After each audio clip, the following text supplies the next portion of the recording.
Well, my next one in this series is going to be this picture of the sunflowers. We've got two of these to do, and then I'll just see where I want to go from there. And I've just been looking at it because to decide what progress I'm going to take, what path I'm going to take, I've got to first look at how the textures are going to happen. Here I can make the textures by using my fingers and a palette knife, a painting knife. Here I can just use my fingers and stipple it with my hand.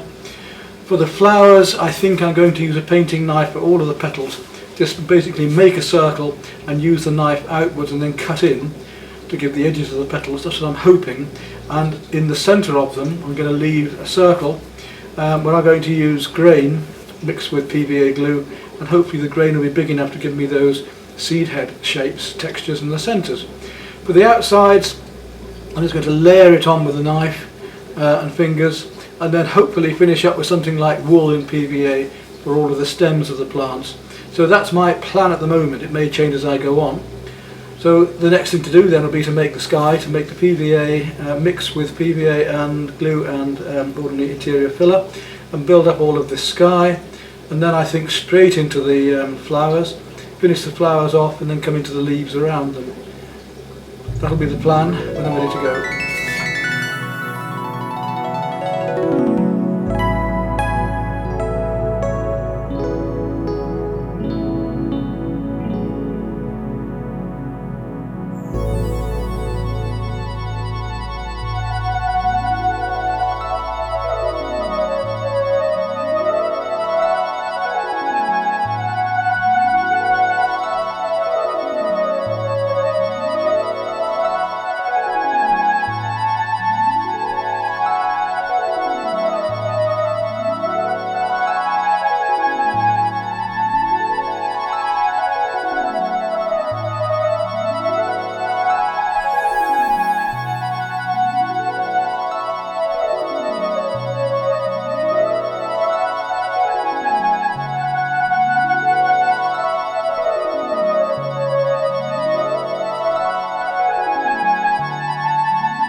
Well, that's all I'm going to do on that one. I think we finished that, and it's an interesting first experiment in the sort of texturing. We've got one more to do, and again, when that one's got the resin on it, I think it'll be a very interesting piece of work. We've enjoyed that, and it's going to give you some inspiration to do more similar work of your own, maybe even trying different sorts of flowers. It would be good with many different types. I can see here marigold would be quite good with this way, wouldn't it, as well?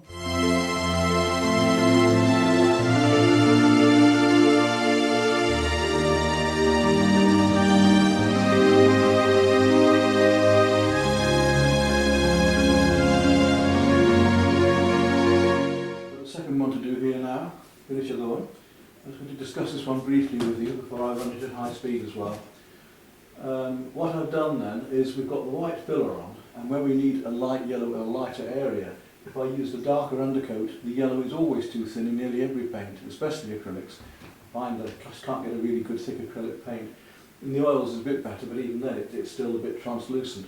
So I need to paint the yellow over the white areas to keep them nice and bright and translucent. And I'm using lemon yellow at first, and I'm going on to chrome yellow to give the stronger, deeper yellows, and then even a little bit of yellow ochre. In the centre, I'm using a deep purple first of all, and then using some darks, a bit of black, some warms and greens to go over it. So I'm using, in the centre, I'm using a little crimson first of all over the whole thing, and then some deep purples into it, and then I work in some other colours such as the greens and so on across these textured seeds. In the background, a darker green first of all, and then working up the lighter blues and pinker greens and so on over the surfaces. The sky, fairly obvious, just flat colours and scumbling over the surfaces. So very basic, very straightforward, quite simple really, but very effective as you can see. So I hope you've enjoyed these. Get on now with it, and we'll show you the final one of the pair.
New series of 4 done.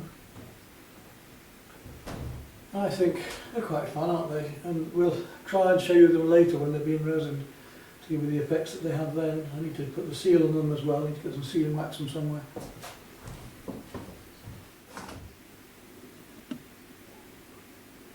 I find we can have the textures like this, you see. Really push these colours across them. Get the feeling of sunflowers.